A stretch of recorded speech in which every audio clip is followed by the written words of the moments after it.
Começa agora a apresentação do grupo da ansiedade na pandemia. Tudo bem? Vou dar uma fechadinha aqui, mas estou na área. Podem começar, tá, gente? Bom, boa noite, gente. Meu nome é Rony. Eu e a Verônica vamos apresentar aqui o tema que é ansiedade na pandemia, tá bom? Então, vamos começar. Esses são os tópicos do nosso trabalho.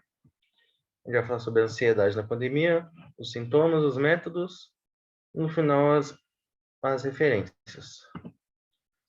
Eu vou falar sobre a ansiedade na pandemia.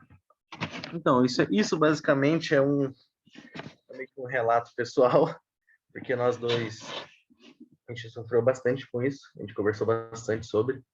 E o distanciamento social foi, eu acho que um dos pilares para acontecer o que aconteceu, né? Para piorar a sanidade mental das pessoas, que a falta de contato acaba fazendo falta no nosso dia a dia, né? Acaba a falta de conversa, a falta de contato visual, do calor das pessoas, acaba afetando bastante. E nessa pandemia a gente teve várias formas de lidar com esse distanciamento, né? Que foi com chamadas de vídeos, jogos online, dentre outras coisas, WhatsApp também, né? Ultimamente está tendo várias formas para a gente poder acabar com isso, né? Tanto nossas aulas remotas também acaba sendo uma delas. E os danos da sanidade mental acaba sendo tipo acabando com a esperança da pessoa, não sabe quando que isso vai acabar, se isso vai acabar bem, se vai acabar mal, se vai perder alguém. É uma incógnita a cada dia, né? A cada dia acaba virando uma luta, né? Todos os dias. Então, é importante buscar tratamento. É muito importante buscar tratamento porque a pandemia não foi só o coronavírus que matou e deixou pessoas maus, e é basicamente isso. E o Brasil, é um dado importante que eu achei interessante, que eu vi na OMS, é o país que mais sofre de ansiedade no mundo. E com a pandemia, então, né, os números cresceram ainda mais.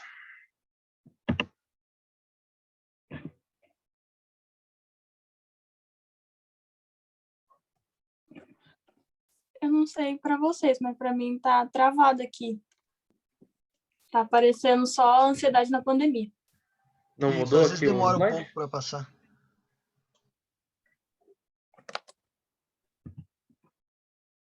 Tá, eu vou falar então sobre os sintomas. Eles, na verdade, são mais de 100, cada um sente um tipo, mas os que mais tem são suor excessivo, fala acelerada, falta de ar, medo, angústia, falta de apetite ou aumento do apetite. Cada pessoa sente um tipo, pode ser relacionado ao psicológico ou à parte física também. E pode mudar? Já mudei. E as dicas para auxiliar na crise da ansiedade, a gente não é profissional, a gente não tem nenhum curso, nada para isso, mas a gente vê, como a gente tem ansiedade, então a gente começou a lidar com vários jeitos, e tem pessoas que meditam, fazem yoga, exercícios físicos, praticam a gratidão, que é todo dia agradecer por estar vivo, por viver aquele momento de acordar. Fazem a técnica 5, 4, 3, 2, 1, que é uma técnica que muitos psicólogos passam, que... Peraí. É que o Vocês compartilhamento estão de vendo vocês não ou tá a não? tela cheia, a gente tá vendo só a apresentação no PowerPoint, não a tela cheia. A gente tá vendo só ainda aquele. Eu tô vendo ainda aquele slide lá mais do começo, né? O primeiro slide só? É Esse que, é vou ansiedade na dar. pandemia.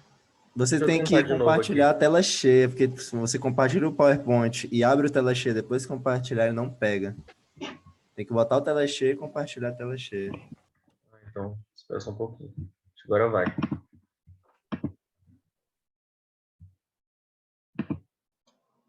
Estamos aprendendo junto, na boa. Agora foi. Agora foi? Aí!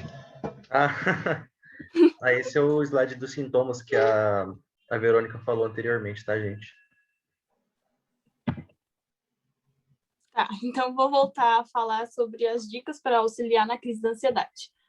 Primeiro, a gente tem a meditação, yoga, exercícios físicos. A parte de praticar a gratidão, que é você agradecer por ter acordado, por estar vivo, por não ter Covid, não estar bem. A segundo é a técnica 5, 4, 3, 2, 1, que é você pegar, respirar fundo, ver 5 coisas que você vê, 4 coisas que você consegue sentir, 3 que você consegue ouvir, 2 que você sente o cheiro e uma que é o gosto, que aí quando você terminar, você está mais calmo. Explorar o sol, ter contato com a natureza também ajuda. Cultivar um hobby, pode ser música, pode ser desenhar, algo relacionado que você goste. Conversar com alguém de confiança. E o principal de todos, que é procurar um profissional capacitado. Pode mudar? E essas são as Essas são as referências nossas onde a gente tirou os referências. dados. Além da gente mesmo que pegou e conversou, É. e viu o que a gente sentia, o que a gente fazia para ajudar. É. E esse é o nosso trabalho, professor. Muito bem. Ficou, vamos dizer, condensado, né? Sucinto. Mas eu acho que o mais interessante é essa coisa de vocês falarem de experiência própria, né? Eu acho que isso que era legal trocar uma ideia. Vocês querem falar um pouquinho mais da experiência de vocês? Como é que tá sendo? Eu não tenho nenhum laudo, tipo, por exemplo, eu não fui no psicólogo e vi que você está com ansiedade, não tem tipo um diagnóstico médico. Mas eu sempre fui muito ansioso e com o agravamento da pandemia, né, esses sintomas que a Verônica falou, eu comecei a sentir bastante e tal. Eu tenho alguns parentes que são psicólogos e cuidam dessa parte, e todos indicam que sim, mas eu não tenho, tipo, nunca fui diagnosticado com um laudo oficial, tipo, sofre de ansiedade. Mas é algo que eu convivi bastante, sabe? E desde quando começou a pandemia, piorou bastante. Mas agora tá melhorzinho, graças a Deus. Eu acho que a pandemia, vou dizer assim, é quase que um convite à ansiedade, né? Todos nós, de algum jeito ou de outro, uns mais, outros menos, né? Mas é muita pressão. É a pressão da Nossa, saúde, muito. né? Exatamente. A pressão da saúde, a pressão, sei lá, no meu caso, eu posso falar da minha grande preocupação com a família que mora longe, né? Minha mãe que mora longe e tal, eu fico, enfim, preocupado, quem é que vai lá, quem é que está perto, né? Essas questões. A gente não tem controle, né? Sim.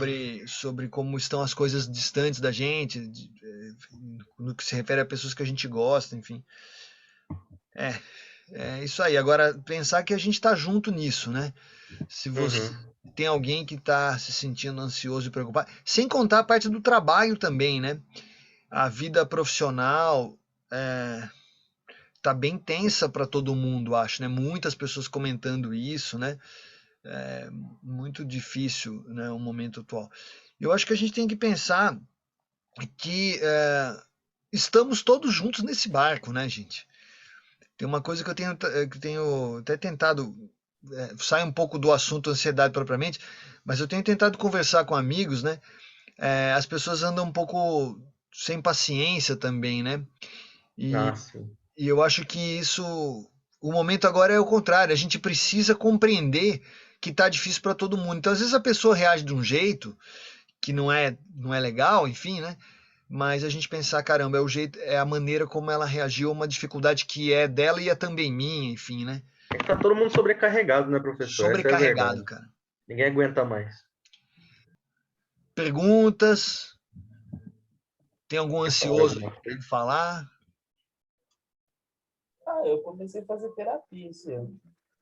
Tá sendo bom, tá sendo muito da hora. Todo Legal. mundo do meu serviço falou que eu tô mais calmo. É isso. Ótimo. Muito bom. Professor, eu acho que as dicas que eles deram também são muito boas, porque eu sofro de ansiedade, até mesmo para apresentar trabalho, e, tipo, é bem difícil lidar com isso. A maneira que eu faço é, tipo, me concentrar na minha respiração, ou escutar alguma música que me acalme, fazer maneiras com que eu consiga controlar essa minha ansiedade. Ótimo, Luara, essa questão da respiração é muito importante. Eu mesmo não sabia disso, mas como eu tenho muito contato com o pessoal da saúde, né? Muitas pessoas têm comentado isso, né? Prestar atenção nas pequenas coisas, às vezes nos ajudam, né? Então, no caso, a respiração é fundamental. E outra, sentir mesmo, tentar sentir um pouco onde você está pisando, uma pequena caminhada que você sabe ficar atento aos detalhes, procurar sentir a tua interação com o ambiente onde você está. São coisas importantes para a gente não pirar, né? Que é um Esse exercício está me ajudando bastante, viu, professor? Fala bem a verdade. Ótimo, ótimo. Eu tô caminhando, cara, de manhã. A vida aqui é meio louca. Eu moro no centro, uma região complicada. Mas aí tem dia que eu saio 15 para 7, dou uma volta assim, ando um pouco, né? Vou e volto e tal. Ver pessoas. É importante, né? E uma coisa legal é que a Univap, os alunos que fazem psicologia e os professores, profissionais, eles estão dando, pelo Zoom, eles estão fazendo vamos dizer assim, uma consulta com pessoas desempregadas, professores, para auxiliar nessa parte da pandemia que está todo mundo sobrecarregado, o mundo está sobrecarregado, né? Sim, muito legal, Verônica, você comentar isso. A Univap está dando esse respaldo. A gente tem o curso de psicologia, né? Eu, no meu caso, como eu sou um maluco por estudos, né? Eu estou interagindo com a turma de um outro jeito, né? Eu entrei num grupo de estudos de psicologia e psicanálise e me puseram para estudar, né? E tá me fazendo um bem danado isso, sabe? Aquela coisa de você trabalhar em cima de alguma coisa que você não conhece, né? Então, a novidade, para mim, é uma coisa que faz bem, assim. Eu tô feliz por isso. Muito bem, vamos passar para o próximo grupo. Então, agradeço vocês, Rony, Verônica, tamo junto. Qualquer coisa, Luca, que nós estamos na área, tá? Posso começar, professor? Manda ver. Então, boa noite, professor, para a turma. Nosso grupo é formado por eu, Felipe, a Luara e o Uriel. E a gente vai apresentar o trabalho com o tema medo. Antes de eu continuar, tá bom o som do meu microfone? Dá para me ouvir? Tranquilo? Tá tranquilo. Certo. Pode passar, Uriel, por favor? Tá. Bom, seguindo a proposta das aulas, vamos destrinchar o tema medo e vamos partir para o segmento medo de um golpe de Estado, que é um assunto muito pouco falado, mas que pode trazer sérios problemas. Por isso, acho que vale a pena uma conversa nossa sobre isso. E para a apresentação, vamos passar desde o passado até o presente e pensar no futuro. Por favor, Uriel, pode continuar. O que é um golpe de Estado? Vamos começar definindo. Podemos dizer que um golpe de Estado é um movimento que, através da força, destitui do poder governamental um integrante que ingressou democraticamente. Ou seja, em palavras mais simples, no quesito legal da lei, um golpe seria tirar alguém do poder de maneira ilegal, à base da força militar ou civil. Para entendermos a gravidade da situação de um golpe, passaremos por alguns exemplos. E é claro que a gente não pode deixar de falar do golpe civil-militar efetuado no Brasil, né, em 64. Onde o atual líder político, que era João Goulart, mais conhecido como Jango na época, né, estava à frente do país. Vale dizer que ele foi eleito de maneira democrática, sendo justo e legal, sendo vice de Jânio. Então, a história do Jango, na verdade, ele não foi eleito presidente, ele foi eleito vice e com a renúncia do Jânio, ele acabou no poder. O conchavo contra esse presidente aconteceu por uma insatisfação das elites. Basicamente, alguns projetos realizados por esse governo, em especial as reformas de base, não agradaram às elites e, apoiados pelos militares, pelo exército, tomaram o poder do país. Após isso, Ranieri foi instituído no poder, mas é claro que esse Ranieri estava representando os militares. A partir daí, temos a ditadura militar. O golpe estava feito com sucesso, esse período foi marcado por censura, sequestro, execuções, falso crescimento econômico e mais algumas coisas que falaremos à frente. Além disso, a influência do Estado para controlar a sociedade e o indivíduo foi extremamente forte nessa época, tanto em situações sociais quanto políticas. E eu não posso deixar de dizer que a gente viveu nesse período a ausência da democracia exercida pelo povo por direito. Alguns detalhes é que esse golpe deixou 434 mortes, 20 mil torturados, 5 mil caçados, aumento na corrupção, redução dos direitos dos trabalhadores, aumento da desigualdade e alta inflação que gerou crise econômica. Pode passar, Uriel.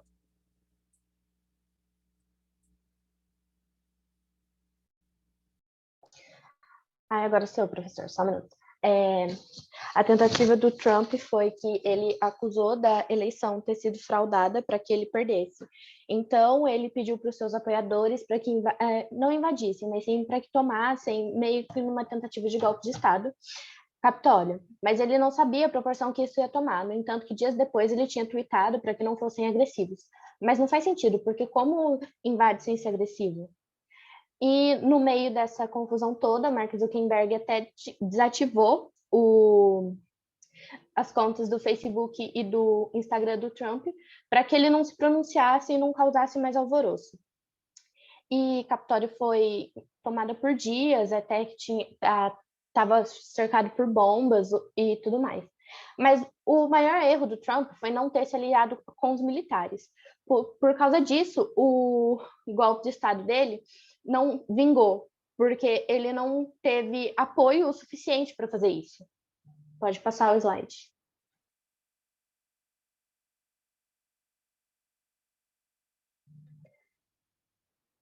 E agora eu vou falar sobre o golpe da Venezuela. Em 1992, Hugo Chávez se juntou com a Baixa Patente para tentar dar um golpe de Estado contra o presidente Carlos André Pérez. Só que foi uma tentativa totalmente frustrada. Porém, depois dessa tentativa de golpe, a figura do Hugo Chávez ficou muito admirada pelos venezuelanos. E ele se dizia composto por uma elite governante corrupta e com base em uma democracia falha, além de prometer acabar com as injustiças e todo aquele papo de governo autoritário, né? E dessa forma, em 1998, ele foi eleito presidente por mais da metade da população da Venezuela, representando uma esperança popular e prometendo a revolução, assim como outros governantes que fizeram um golpe de Estado, né? Sempre prometendo uma revolução.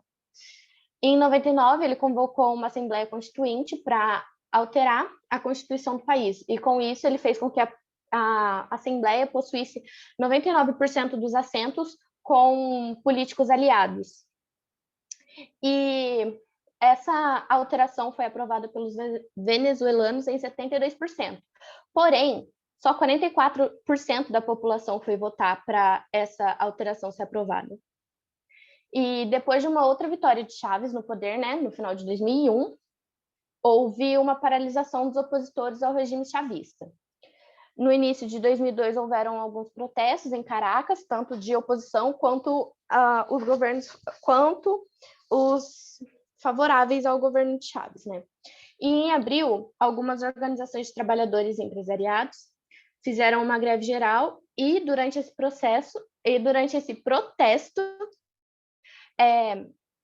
a guarda, né, efetuou alguns disparos, causando a morte de 17 pessoas e centenas de feridos.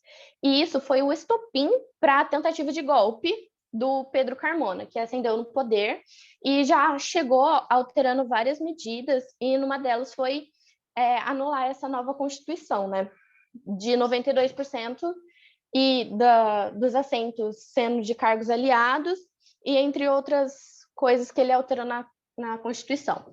Mas esse golpe só durou 47 horas, e com o retorno de Chávez ao Palácio de Miraflores, deu uma guinada autoritária, que foi chamado do Comandante Supremo.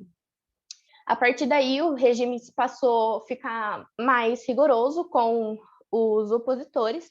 Um exemplo disso é que se um trabalhador em uma empresa fosse contrário ao regime chavista, você tinha que demitir essa pessoa. Aí, de 2002 a 2011, foi um governo autoritário, não vou entrar em mais detalhes, porque senão fica muito extenso. E, então, daí vai para 2012. 2012 teve a reeleição de Chávez, que foi considerada livre, mas não justa. porque o governo controlava grande parte da mídia, então foi praticamente manipulado para que as pessoas votassem no Chaves. E, com toda certeza, né, isso foi usado a favor do governo. Mas, após a morte do Hugo Chávez em 2013, por causa do câncer, Nicolás Maduro foi eleito de uma forma bem questionável, porque a diferença de votos dele para Henrique Capriles foi de apenas 220 mil votos. Então, foi um percentual muito baixo. Porém, nisso tudo, Henrique Capriles saiu com os direitos políticos cassados por 15 anos.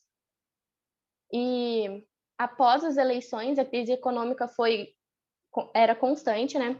A popularidade do regime caiu muito e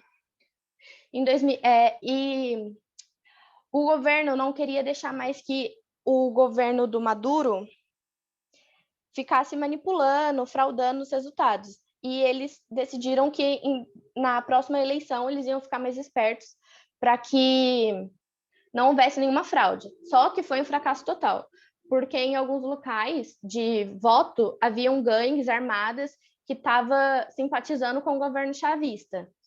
E, de novo, em 2015, o Nicolás Maduro venceu a eleição. E, basicamente, foi isso. Pode passar o slide. Bom, agora é minha vez. O Brasil atualmente houve uma grande queda na aceitação do governo Bolsonaro. Durante a pandemia caiu mais de 50%, segundo a Folha da aprovação. E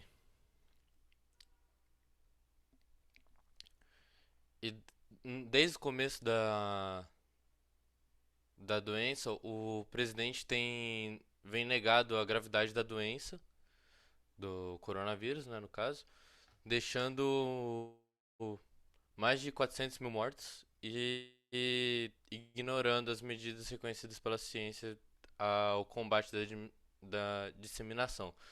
Com isso, ele tem sido alvo da CPI do Senado e abriu várias investigações a respeito disso.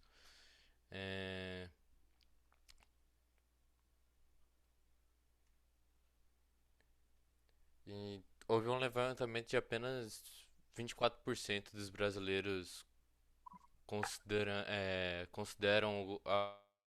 uma boa gestão o atual governo.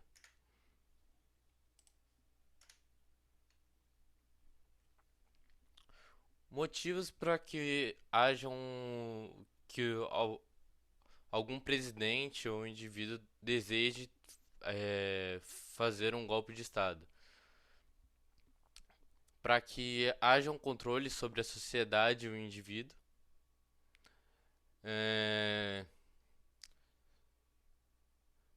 Para que não haja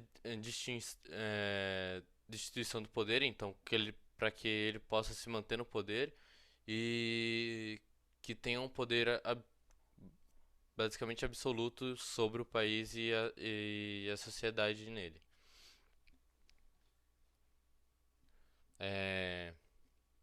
Disseminar a ideologia dele e retirar conselhos de fiscalização para ver se há alguma corrupção ou algo do tipo, e para que haja uma dissociação do Congresso Nacional, né, para que ele seja o poder basicamente absoluto do país, e para que ele possa falsificar um certo aumento temporário da economia.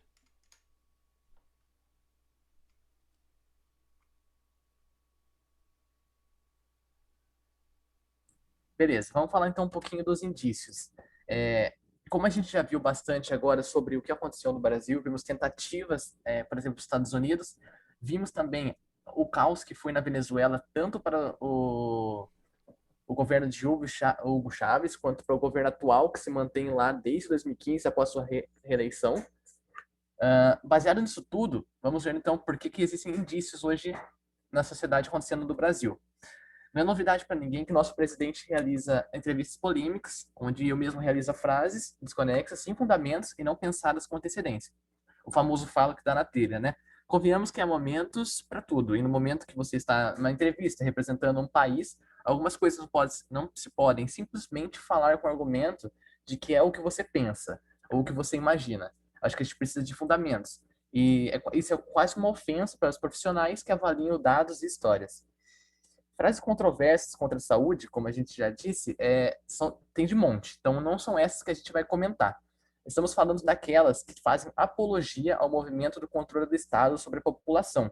Mesmo ele dizendo que nunca houve uma ditadura, temos frases dele sendo apto à tortura, controle de mídia e opressão militar. Outros indícios, esses eu acho que são os mais concretos que podemos citar, são os seus atos. Dessa vez, mais uma vez, seus atos polêmicos. E podemos falar de um dos que seja talvez um dos mais recentes, que seria o controle das alianças e defesas do país.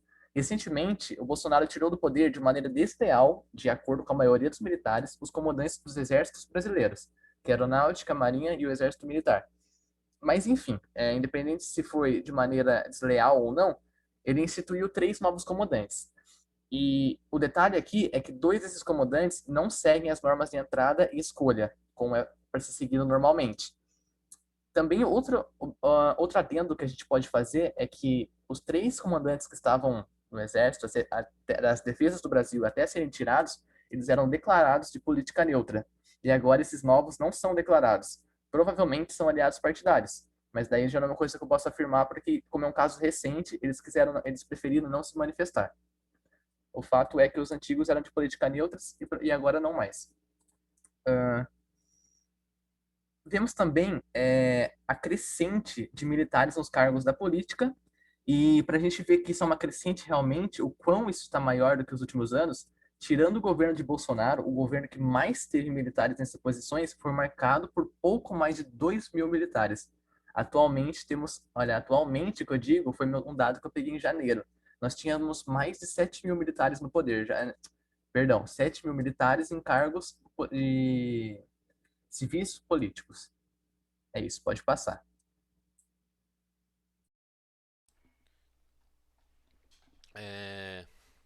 Problemas que podem que uma ditadura pode acarretar. Torturas severas, punições severas, faltas de direito do cidadão, não poder ter uma liberdade de expressão, ter uma mídia controlada, desvio de dinheiro e sem leis fiscalizatórias, dívidas grotescas e inflações para a população em geral.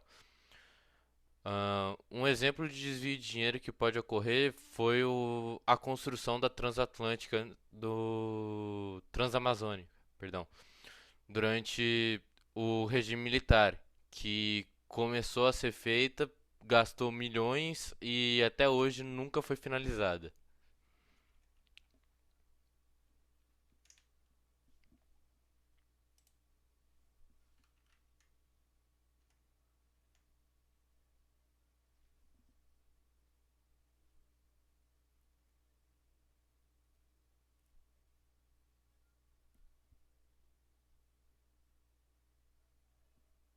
Bom, e aí a gente pode cair naquela pergunta final, né?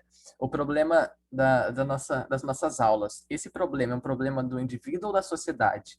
A gente pode dizer que, de uma maneira geral, atualmente ela é pensada por poucos indivíduos. Porque tudo que a gente está falando aqui são indícios, não são exatamente fatos.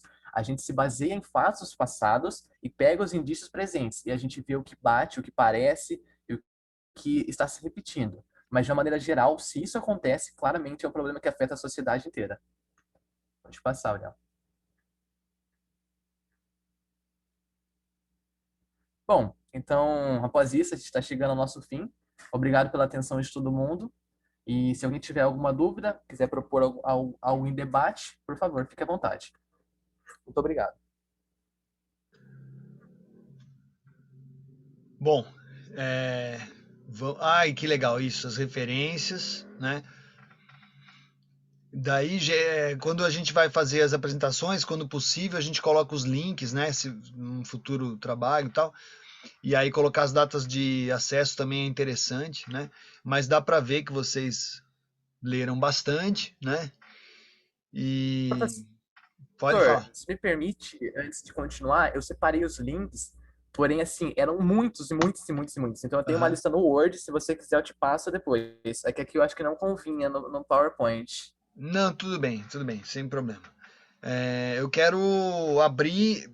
Primeiro, assim, vou dizer que vocês me surpreenderam quando recebi o seminário, porque é, quando a gente falou medo, né? Realmente tem tantos medos, né? A gente está vivendo um tempo de muita insegurança, muito medo, né? Mas muitas pessoas focando muito a questão da saúde, né? E aí vocês trouxeram uma visão diferente e eu achei importante respeitar, né? Eu achei bem instigante, né? Eu queria abrir aqui para o público, né? Para os colegas, quem que gostaria de comentar alguma coisa, se vocês têm enfim, alguma pergunta a fazer, lembrando que esse é um espaço livre e democrático, que todas as correntes têm sua liberdade de expressão garantida, tá? E fique à vontade quem quiser perguntar. Exatamente o que pensamos, professor. A gente fez esse trabalho com todo o cuidado para tentar trazer assim de uma maneira que respeite todo mundo e as suas divergências de pensamentos, né? E a gente estava aqui preparado para responder qualquer dúvida ou qualquer debate. E você disse, eu imaginei mesmo que traríamos muito da questão da saúde.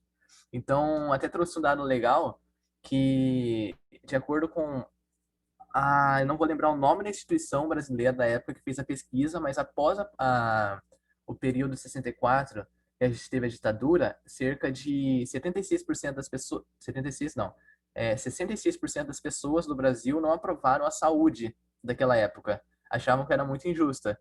Então, imagina trazendo para períodos de hoje o que aconteceria, talvez. E pensar assim, a gente está falando aqui de São José dos Campos, a maioria de nós está em São José, né? E a gente está aqui vivenciando tempos difíceis da pandemia, mas ainda, vou dizer para vocês, num local com uma estrutura, num município, enfim, com uma estrutura bastante boa quando a gente compara com outras localidades, né? Então, de fato, né, acho que uma coisa que marca a história do Brasil são as diferenças, não apenas sociais, eu vou dizer até sociopolíticas, enfim, não sei, difícil de dizer, em termos de uma região para outra, né, das fragilidades, da dificuldade do acesso a condições básicas, enfim, né. Nesse sentido, é que a gente que trabalha na saúde, né, o pessoal que eu dou aula na saúde também na Univap, né, e tenho ouvido muitos professores dizendo que apesar de tudo a gente ainda precisa louvar o SUS, né, pelo fato de que ainda é o que propicia, né, tenta trazer esse acesso um pouco mais igualitário em termos de saúde, né, para todo brasileiro, né? Agora, enfim, é um drama que a gente vive, né? Nem todo mundo tem acesso, né? Mesmo dentro da nossa região, que é uma região rica, esse acesso não é igualitário, enfim, eu acho que talvez a gente possa começar a pensar, acho que é importante, né? Começar a pensar nesses temas como temas decisivos assim para nossas escolhas, né? Para as coisas que a gente, para os caminhos que a gente pensa que são mais adequados, né? Mas eu quero ouvir a turma, né? Quem mais que quer falar, perguntar, comentar? Falando dos golpes militares, da questão do governo totalitário, e o fato é que não tem como se manter um governo totalitário sem o apoio do exército. O fato Tem. é o que está acontecendo na Venezuela, é o que acontece na China hoje. A China é um país, querendo ou não, é um país ditatorial, porém com uma abertura econômica. Mas todos eles têm o apoio do exército. Eu acho que no Brasil, o que dá um pouco nessa segurada é a questão do exército não apoiar tanto. Eu acho que não chega a ser impossível acontecer um golpe militar no Brasil, mas é pouco improvável nos dias de hoje. Eu acho que a cabeça mudou muito, mas infelizmente Legal, ainda Léo. tem bastante gente que pensa dessa forma, inclusive o próprio presidente pensa dessa forma.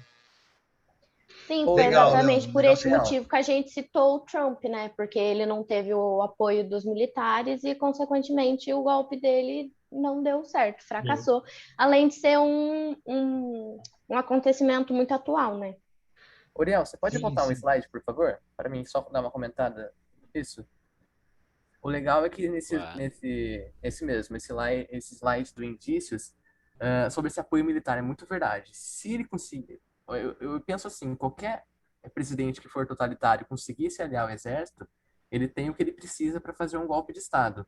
É interessante que olha só, o jornal Financial Times e Guardian, que são dois jornais de Londres, já por um momento afirmaram que a aprovação militar sobre o Bolsonaro já alcança números inimagináveis e que claramente é um governo já considerado autoritário. E o motivo disso é aqueles básicos, né? Aquela polêmica que deu aquela vez que o Bolsonaro aumentou os privilégios do setor dos militares. Basicamente isso. Sim, mas aí eu quero fazer um comentário no sentido de. Eu quero agradecer a contribuição do Léo nessa conversa aqui, que eu acho que ele coloca uma coisa. Primeiro, eu acho que estamos todos de acordo, né, que nessas questões que foram levantadas em vários países do mundo, de fato, os militares são muito importantes para definir a coisa para um lado ou para o outro, né?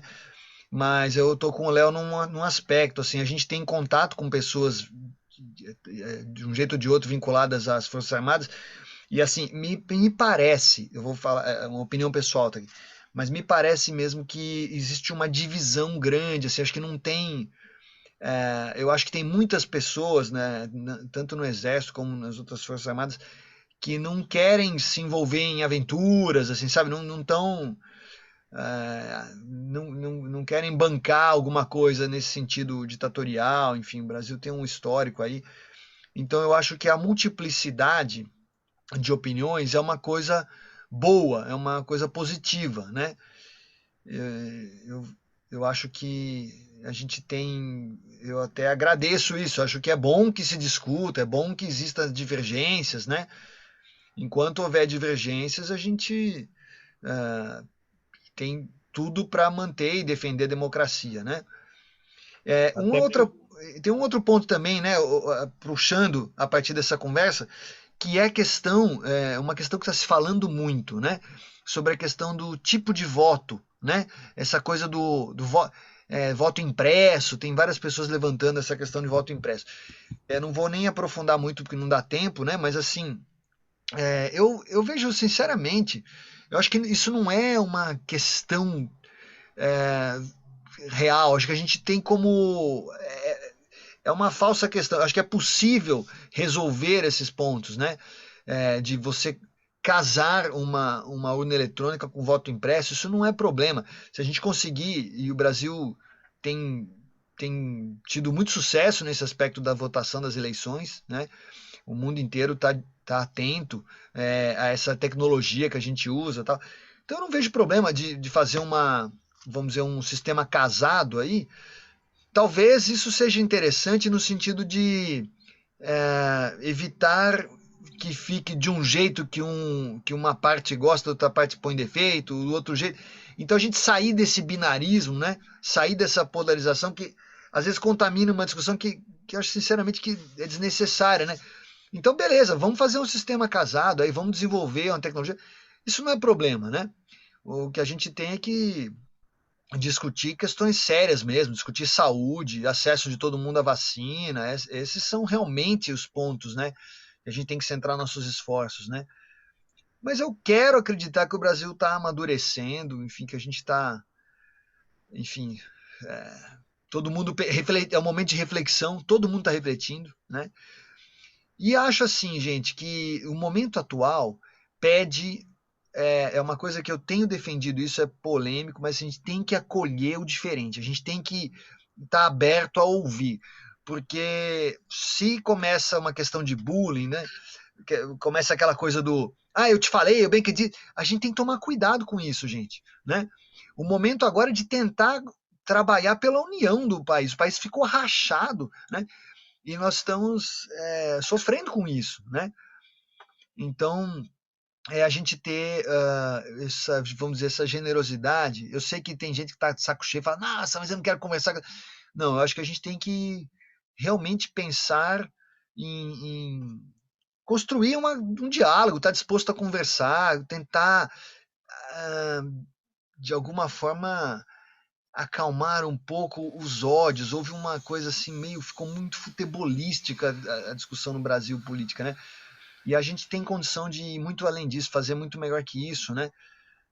Acho que está na mão de todo mundo, principalmente vocês, moçada, né? Então, assim, sabe aquela. Não fazer o bullying. A gente fala na escola, pô, não ficar falando mal do coleguinha. Mesma coisa, gente grande, sabe? A gente acolher. Que nem outro dia teve um depoimento de uma médica que vocês devem ter visto, né, na CPI, foi muito falado, né? E eu vi gente de diferentes lados criticando a médica. Ela foi super, a meu ver, super correta, técnica, né? E aí, um lado dizia que ela estava politizando, outro lado dizia que só prestaram atenção porque era bonita, enfim. E eu acho que não é por aí, gente. Eu acho que ali são dados, são informações. Vamos todo mundo estudar, vamos valorizar o conhecimento, né, gente? E não ficar assim, não vou ouvir porque votou isso, fez aquilo. Não, vamos estar abertos, né? É que nem a negação da vacina, né, professor? Que começaram a negar a vacina por questão ideológica, porque a vacina veio da China. Porque a vacina veio da China, eu não vou querer tomar a vacina. Cara, você está vivendo num momento que, se você tem uma vacina ali, você pega e toma para salvar a sua vida e salvar a vida de quem mora com você. Claro, acho isso mesmo. Acho que é o momento do mundo inteiro trabalhar junto. Inclusive, muitos países estão defendendo a quebra de patente, um momento totalmente único na história da humanidade. Assim, sabe? Os Estados Unidos, gente, presidente dos Estados Unidos defender a quebra de patente significa que a situação é séria, não é brincadeira, né? Porque ali é o berço, não é isso? Então, aí assim, vamos prestar atenção ao momento, né? Mas legal, eu acho que, nossa, foi uma provocação muito bem-vinda o seminário. Estamos aqui múltiplos, diferentes, abertos ao diálogo, né? Cada um tem total liberdade aqui para formando suas ideias, mas a gente está aberto aí para interagir, para conversar. Muito bom. Obrigado, professor. Vamos dar Feito com muito sequência, então. carinho. Vou começar aqui. A gente vai apresentar. Deixa eu só minimizar aqui a tela, senão. Agora fica melhor. Vocês vão ver. É triste, coitado. Só, enfim. A gente vai apresentar sobre a gestão de resíduos. A gente vai apresentar sobre a gestão de resíduos. O nosso grupo é o Davi, eu, que sou o Igor, e o Murilo.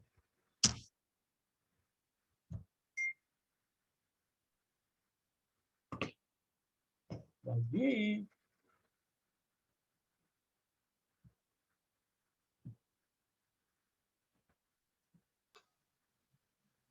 Ué, cadê o Davi? Cadê você, mano? O melhor de tudo é que o nosso amigo Davi está online. Ô, Davi, parece, mano. O senhor, posso pular o slide dele? Pode, tudo bem.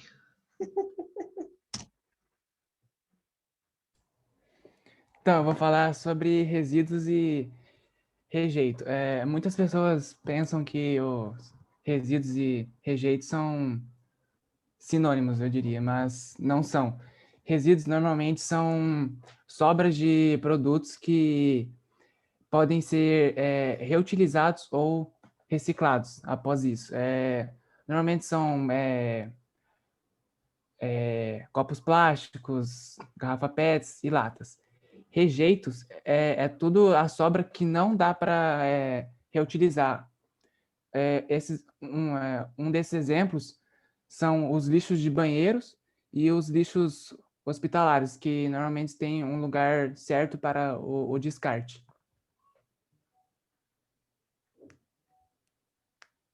O Pode Davi passar, falou, Igor. o Davi falou que ele tá aqui, então entra na aula, mano. Ué, o Davi, ele tá na aula, realmente, mas você tá conseguindo falar, mano? Tá mudo. Ah, que legal. Problemas técnicos. Galera, vamos dando sequência aí, porque tem uma fila aí. Eu vou falar aqui, então, os slides dele. Os resíduos sólidos urbanos, eles são compostos pelo aquilo que a gente produz, né, dentro da cidade mesmo. Então, a gente pode falar de matéria orgânica, que representa mais da metade do lixo que a gente acaba depositando, né, no entorno da cidade. Logo em seguida vem o plástico, papel e papelão, vidro, metal e os outros, né, que englobam outros tipos de descarte. É bem interessante dizer que nessa parte dos resíduos sólidos, a gente pode falar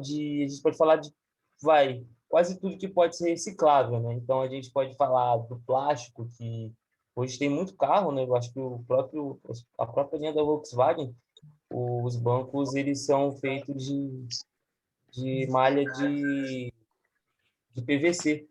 Então é bem legal essa parte, sabe, da reciclagem. Então a gente também tem o papel e o papelão, que obviamente pode ser reutilizado de várias formas. O vidro, que da mesma forma, assim como o metal. O metal é até um pouco mais lógico para a gente, porque a gente vê bastante pessoa aí amassando a latinha para poder vender por quilo no ferro velho.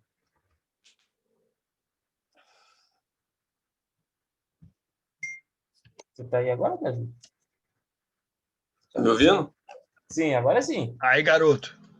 Eu entrei pelo celular aqui, eu não sei o que aconteceu no computador. Também é velho. Deve ser isso. Eu vou voltar lá no seu primeiro slide, tá? Tá bom. Desculpa aí, professor. Boa noite, meu nome é Davi, como já viram aí. Vou falar sobre a gestão de resíduos. O que ela é? É um conjunto de procedimento, né? Onde se tem como foco reduzir a produção de resíduo, proporcionando uma coleta. Onde tem como foco também a preservação do meio ambiente. Tendo isso, é crime, né? É crime você cometer qualquer dano ou prejuízo causado a elementos como flora, fauna ou outros recursos naturais. Onde também o melhor aproveitamento da matéria tem como base fazer reciclagem de plástico, vidro, compostos de construção civil, onde a gente vai abordar ao longo da apresentação. Pode passar? Pode passar. Você tem mais alguma coisa para complementar aqui nos resíduos? Vocês já apresentaram isso aí, né? Já. Mais alguma coisa que queira complementar? Não, tá sossegado. Resíduos hospitalares. Normalmente, os resíduos é proveniente do atendimento de pacientes ou até mesmo de animais, como cachorros, aves ou gatos.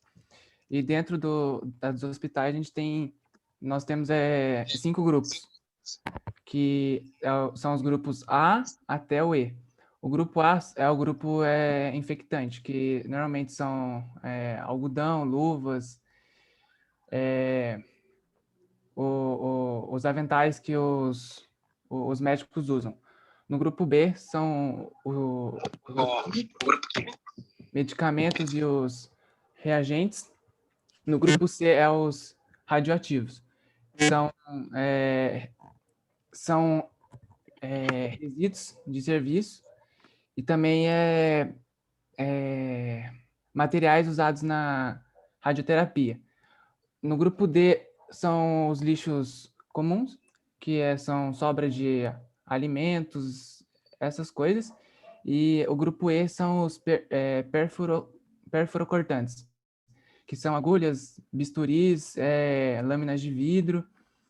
E durante essa pandemia, os lixos hospitalares teve um aumento de 26%. Então, assim, teve um aumento bem considerável nesses descartes.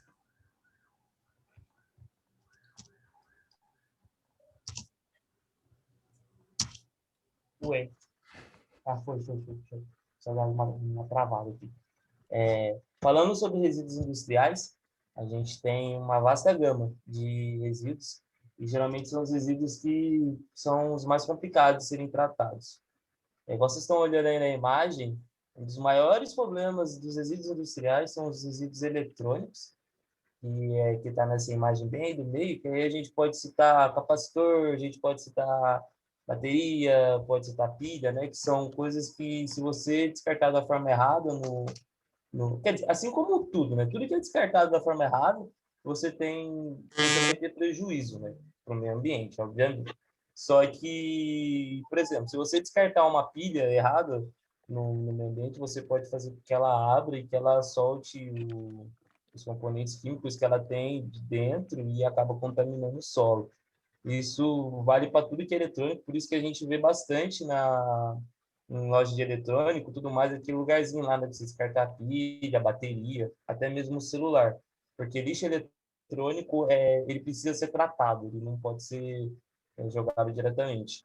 Assim como também acontece muito com os fluidos, né? Eu trabalho com mecânica e lá na empresa a gente tem uma preocupação muito grande com a parte do descarte do óleo usado, por exemplo, né?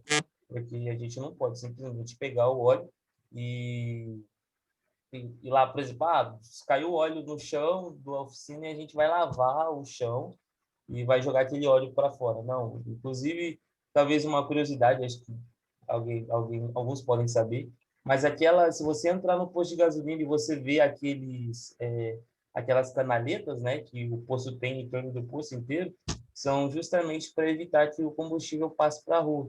Então, da mesma forma que tem no posto de gasolina, na empresa a gente também tem, principalmente para o óleo não passar, sair para a rua. Descarte de graxa também tem que ser armazenado no local correto. A gente precisa de uma empresa especializada para fazer a retirada desses resíduos, não é qualquer empresa que pode fazer isso.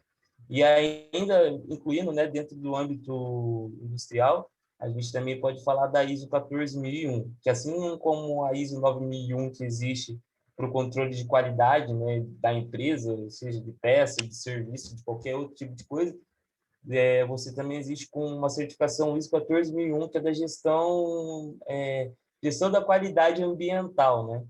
Então, por exemplo, na outra empresa que eu trabalhei, a gente tinha que fazer auditorias, inclusive, né? Que vinha um auditor para poder ver o descarte do lixo que a gente tinha, para poder ver aonde que a gente descartava, onde estavam aquelas ratoeiras, sabe? Tipo, então, tem muita empresa que, se tiver... Tem muita empresa que, para poder prestar serviço para uma outra empresa, por exemplo, precisa da certificação ISO 14001, porque senão ela não pode prestar serviço.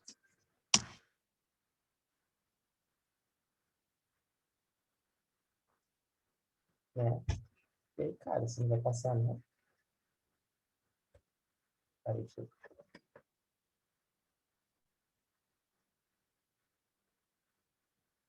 Opa, voltei. Resíduos da construção civil. eles são separados em classes para ser feita a reciclagem, onde até uns não são reciclados, como a classe C e a classe D.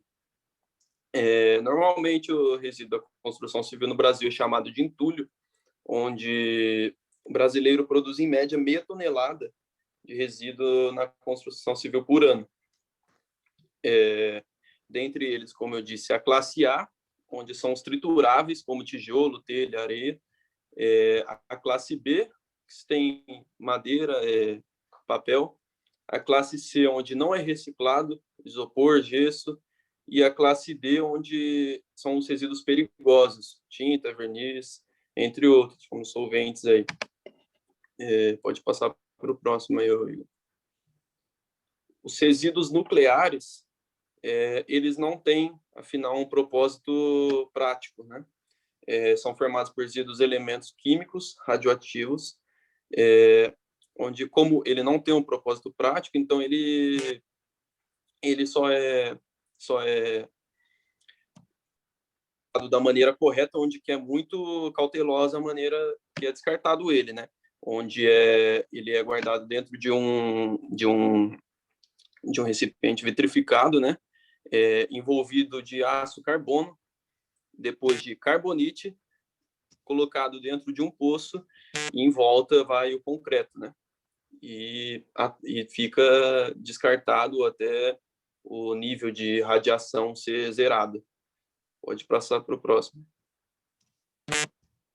Aqui são também um tipo de resíduo que acaba acontecendo, são os resíduos de mineração. Então, para cada tonelada de minério obtido, né, minério, então a gente pode falar sobre ouro, ferro, alumínio, esse tipo de material, são gerados 1,5 tonelada de resíduo arenoso, né, que é areia, na verdade. O maior problema o controle do resíduo de mineração tem que ser um dos mais importantes, porque, assim como vocês estão vendo aí nas duas imagens ao lado, isso aí tudo é água misturada com resíduo arenoso, que é areia, e outros compostos químicos que podem ser nocivos à natureza. Então, com isso, a barragem ela tem que ser muito bem feita, porque ela pode contaminar curso de água e até mesmo no lençol freático. Não sei se alguém já assistiu, mas tem um programa bem legal tinha, né? Eu acho que não passa mais. No Discovery Channel, que passava lá da extração de ouro.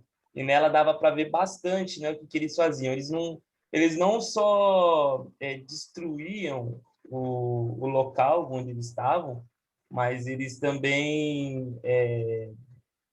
quer dizer, eles faziam uma destruição geral, né? Então, tirava os bichos do local, fazia várias e várias e várias crateras no meio do local, e tudo isso não pode ser recuperado. Então, aquela área ela acaba não servindo para mais muita coisa depois que eles passam por lá, né? Classificação de resíduos. Eles são classificados em duas classes, né? 1 e a classe 2, que são divididas entre a A e B. A classe 1 são os lixos que mais causam danos aos humanos, animais e ao meio ambiente, que são inflamáveis, corrosivos, reativos, tóxicos, e esses são alguns exemplos, que são óleos, graxas, estopas, latas de tinta, entre outros. A classe 2A são os materiais que são biodegradáveis. O que são os materiais biodegradáveis? São aqueles que se decompõem em algumas semanas e em alguns meses. Eles também são solúveis em águas. E também são chamados de não inertes. E a classe 2B são os materiais que normalmente não são solúveis em água e também não são biodegradáveis. E também não causam muito dano ao meio ambiente, mas mesmo assim sempre causa, né? E então, assim, se vocês jogarem entulho, sucata de ferro, de aço, eles vão ficar ali durante um bom tempo e não vai se decompor. Então, tem os lugares certos para você jogar esses materiais. Pode passar, ô. E eu acho que não dá para falar de descarte de resíduo sem falar de Mariana, né? Mariana foi o desastre ambiental, o maior desastre ambiental que a gente teve no Brasil. Já são 5 anos sem respostas, 19 mortos, e na primeira imagem da esquerda aqui embaixo, se vocês puderem ver, esse aqui foi o caminho que foi percorrido pela lama. Essa lama, na verdade, é aquela água que eu falei para vocês, que é água com rejeito, né? Água com areia, com os metais pesados, que eles chamam, né? Ao todo, eu estou com uma colinha aqui no celular, mas foram atingidos 39 municípios de Minas Gerais, totalizando 1,2 milhões de pessoas que foram atingidas. Essa lama demorou apenas 15 minutos para chegar em Bento Gonçalves. Bento Gonçalves é uma cidade que ficava a 8 km da barragem. E essa cidade hoje não existe mais, porque só sobraram escombros do local. Tipo, não tem mais nada na cidade. A cidade deixou de existir por causa de uma falha na engenharia acho que é Samarco, se eu não me engano, que era dona dessa barragem. Foram 55 milhões de litros de lama, água, ferro, enfim, tudo, que foi tudo isso descendo. Foi nessa cidade de Bento Gonçalves tinham 620 habitantes, tá? Qual que foi o maior problema? Tipo, além, né, de tudo isso, destruiu o lençol freático, chegou essa lama, ela desceu e chegou no Oceano Atlântico através do Rio Doce. Então, obviamente, também poluiu o Rio Doce por causa dos metais pesados. Então, esse rio, ele deixou de ser um rio, por mais que existam, né, ainda continuam existindo peixes e tudo mais, se tornou inutilizável, vamos dizer assim. E mais de 2.000 hectares de terra ficaram inundados e hoje eles não têm utilidade para mais nada, para mais nenhum plantio. Qual que é o maior problema? Isso afeta um grande ponto, que é a negligência da segurança das barragens. Não só Mariana, como aconteceu também em Brumadinho. Em Brumadinho também aconteceu um evento tão grande como esse foi. Uma barragem também acabou se rompendo.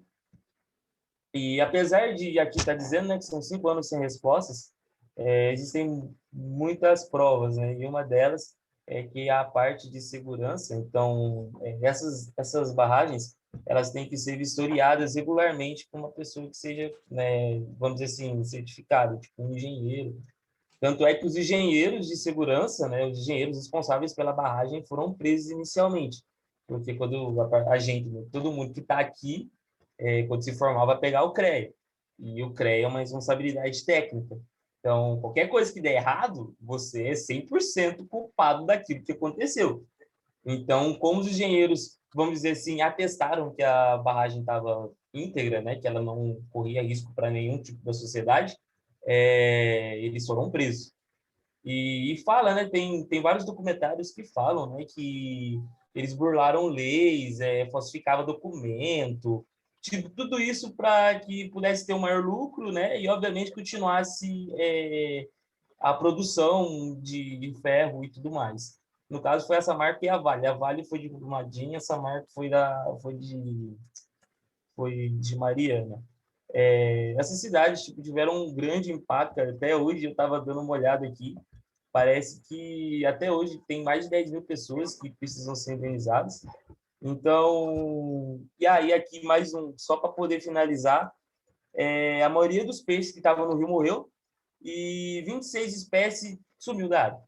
Então, tipo assim, foi um desastre catastrófico, justamente por causa de uma questão, que foi a falha na gestão dos resíduos dessa barragem. Aqui são as referências que a gente acabou utilizando, são algumas das, né, que a gente também utilizou bastante referências, para poder falar, porque meio ambiente é um negócio muito amplo. E é isso. Muito bem, gente. A gente está numa correria assim com vários grupos para apresentar, mas realmente não podia deixar de ouvir vocês. É um tema muito importante, vocês abordaram corretamente, né? E eu vou colocar uma coisa que eu já falei, até conversando com professores, assim, nem todo mundo concorda, também não é obrigado a concordar, mas assim, minha opinião pessoal, acho que não existe nada mais criminoso. Acho que assim, o pior crime que existe é quando o ser humano ataca a natureza. Assim, o que aconteceu, esses exemplos que vocês deram, realmente é o máximo da falta de respeito, assim, porque você comete um crime contra todas as formas de vida, né? Então, de fato, a gente não pode fugir essa responsabilidade, né? Bem interessante a parte que vocês colocaram técnica, sabe? Colocaram pontos muito importantes, achei completo o seminário. Quero abrir para a galera, se tem algum comentário, pergunta. O Felipe escreveu aqui no chat, né, falando. Legal. Mais alguém?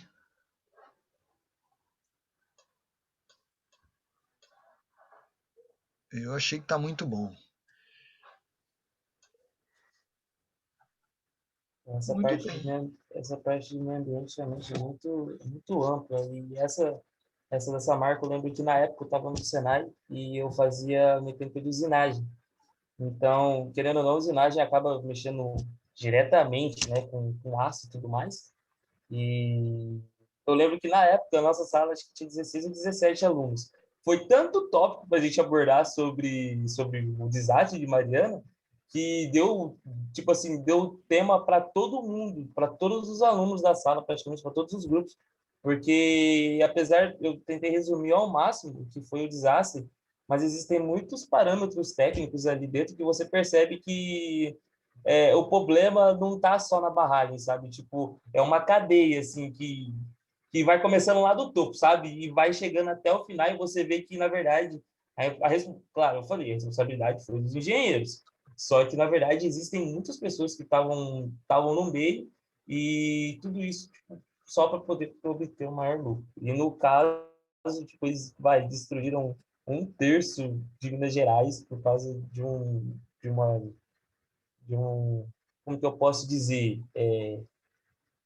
de uma falta de serviço que eles fizeram. E vou dizer para vocês, assim, algo triste, né? Mas assim, eu tenho alguns amigos que moram no exterior, enfim, colegas e tal, e de fato o mundo inteiro, até hoje, assim, fala-se, né? Aliás, até hoje, nem preciso dizer até hoje. Hoje o Brasil continua com muitos problemas ambientais, né?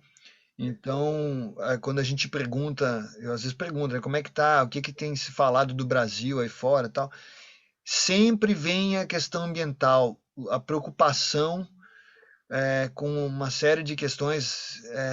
Inclusive, eu cheguei a ver link de matéria, gente, matérias de jornais, estou falando, pensando na Itália, por exemplo, que tem um amigo meu que está lá, os caras pesquisam mesmo, sabe? Não é assim notinha de jornal, não, é realmente a responsa, o mundo inteiro de olho, sabe? Porque a gente tem o tamanho que tem, né? E as coisas acontecem. A maior floresta do mundo, né? Então a gente tá passando assim, tão de olho na gente, sabe? A gente tem essa responsa como sociedade mesmo, né? E aí eu realmente torço para que vocês sejam, né, os próximos responsáveis e que consigam mudar, né? Consigam mudar essa cultura, né? Consigam realmente pensar na ética, né? E acho que a gente faz o melhor que está ao nosso alcance para isso, né, para tentar dar essa formação humanista para vocês. Acho que o espaço aqui foi para isso. Quero agradecer muito vocês, viu, que apresentaram, Igor e turma. Show de bola. Vou começar então.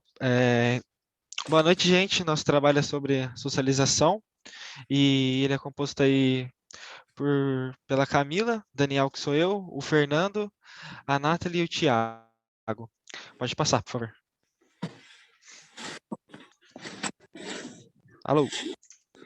Aí.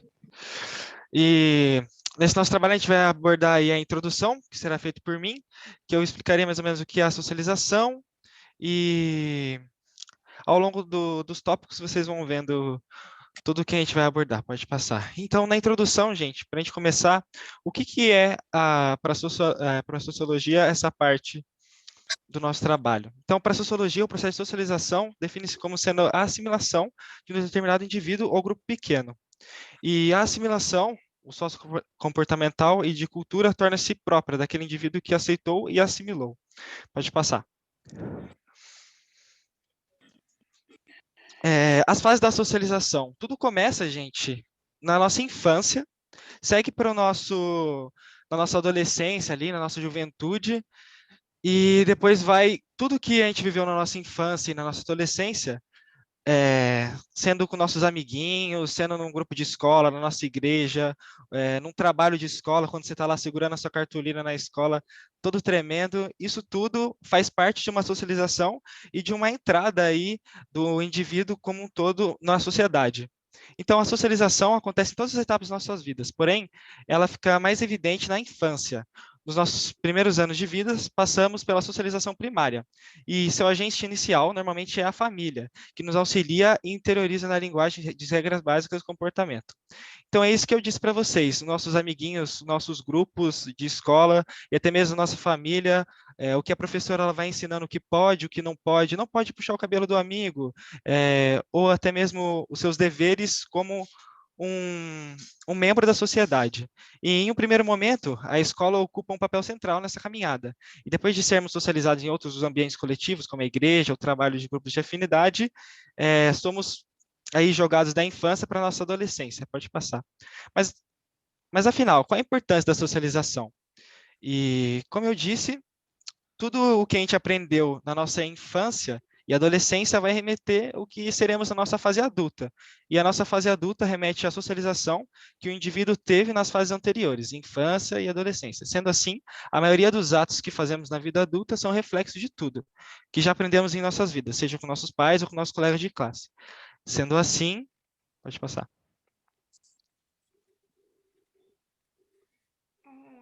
Por meio da socialização, a gente é capaz de desenvolver nossa personalidade e assim ser inserido na sociedade. Uma das melhores maneiras de desenvolver o nosso cérebro é socializando, é interagindo com outras pessoas. A socialização ela é muito importante, pois ela transforma o ser humano de um ser biológico para um ser social, devido ao conhecimento que a gente adquire. E além de que, socializando, a gente mantém o nosso cérebro mais ativo. A falta de socialização, ela traz muitos malefícios ao ser humano. Ela traz o desenvolvimento do cérebro, afeta o humor e o comportamento e a saúde. Além de que ela também se dá devido ao isolamento social, que são de dois tipos. Tem o isolamento social voluntário e o isolamento social forçado. O isolamento social voluntário é quando a própria pessoa se isola voluntariamente, seja por questões de saúde, questões pessoais ou questões religiosas, mas ela mesma se isola, por vontade dela. Já o isolamento social forçado é o que a gente está vivendo atualmente, que é quando há uma força maior, quando o governo impõe isso devido a alguma situação, que no nosso caso, infelizmente, é por conta da pandemia, mas existem diversas outras situações que podem agravar esse isolamento, como guerras, toque de recolher provocado pela violência, entre outras coisas. Infelizmente, essa falta de socialização e o isolamento social, eles nos traz muitas consequências ruins. Algumas delas é o desencadeamento ou agravamento de doenças psicológicas. Um exemplo é a depressão, que dependendo do nível pode levar ao suicídio.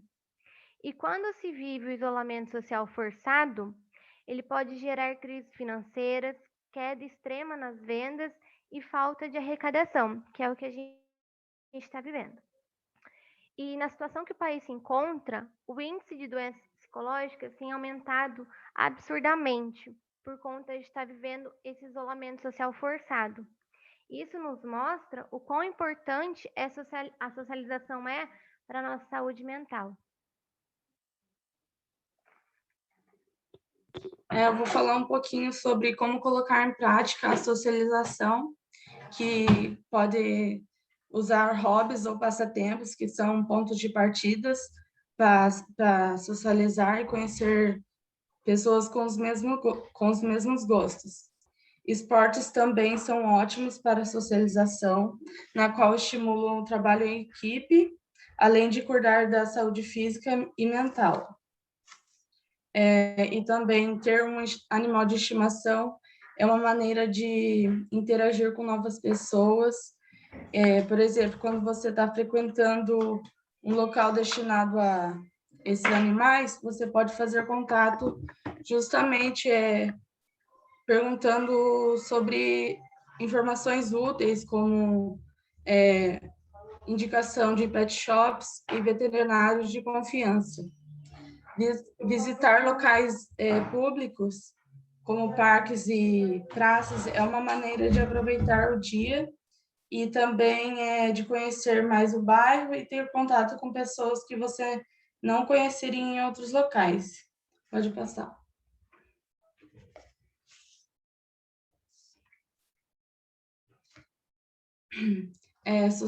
Socializar durante a pandemia.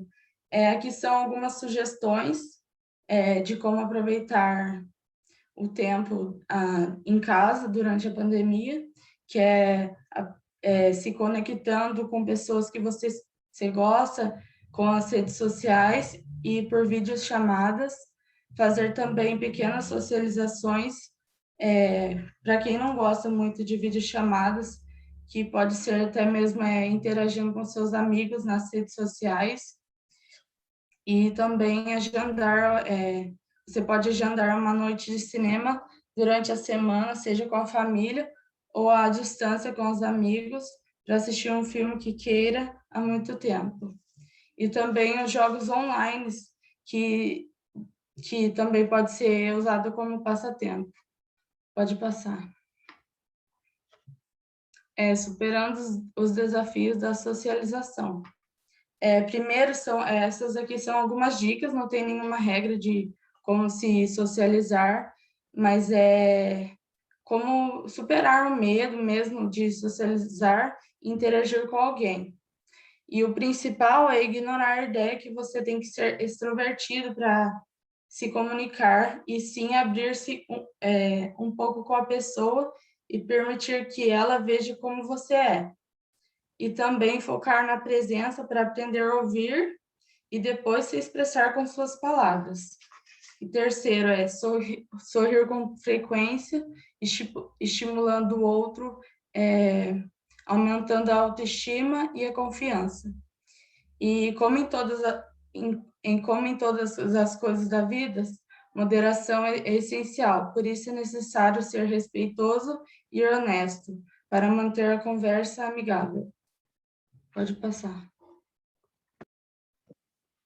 Então, a socialização primária é aquela que ocorre desde a infância, quando nosso pai, a mãe, irmãos e familiares, eles ensinam a criança as noções básicas e as regras de comportamento que são impostos pela sociedade. E no segundo momento, a gente aprende na escola, com os colegas, professores, monitores. Elas ampliam nossos conhecimentos de conveniência e convivência e socialização. Ou seja, a gente vai aprender a fazer amizade mais fácil, aprender a dialogar melhor com outras pessoas, em praticar como é que eu posso dizer? A boa convivência. Pode passar. A socialização secundária começa quando as pessoas já estão inseridas nos meios sociais. Lá elas vão aprender a interagir e adquirir novos e diferentes papéis sociais. Com isso, determinamos que ambos os tipos de socialização ocorrem pelas regras de conduta, normas de comportamento e visões de mundo. Pode passar. Agora a gente vai falar dos grandes autores. Boa noite, gente. Para encerrar, vou falar sobre alguns dos grandes autores sobre socialização. O primeiro que eu separei foi o brasileiro Gilberto Freire, que, além de um dos mais importantes sociólogos do século XX, também foi escritor, jornalista, poeta e pintor. E aí eu separei essa citação dele, que é a condição do indivíduo desenvolvido dentro da organização social e da cultura, em pessoa ou homem social, pela aquisição de status ou situação, desenvolvidos como membro de um grupo ou de vários grupos. Pode passar. O segundo que eu separei foi Émile Durkheim, um sociólogo francês, que também é antropólogo, psicólogo e filósofo. E uma citação dele que eu gostei e separei foi essa que a educação é uma socialização da jovem geração para a geração adulta. Pode passar.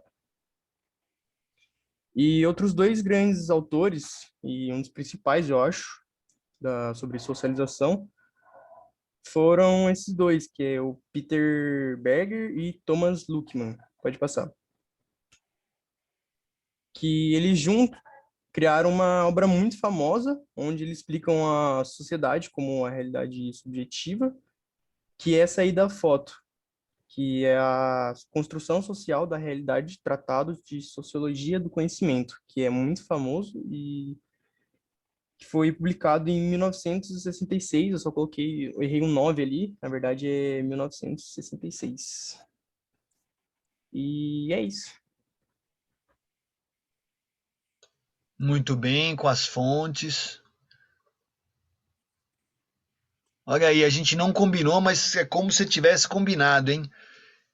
Expandir os horizontes, conviver com quem pensa diferente pode ser muito proveitoso. Gostei disso. Mais do que quantidade, construir relações de qualidade a partir dessas oportunidades pode trazer enorme satisfação para a sua vida. Aí, excelente fechamento do primeiro dia de seminários.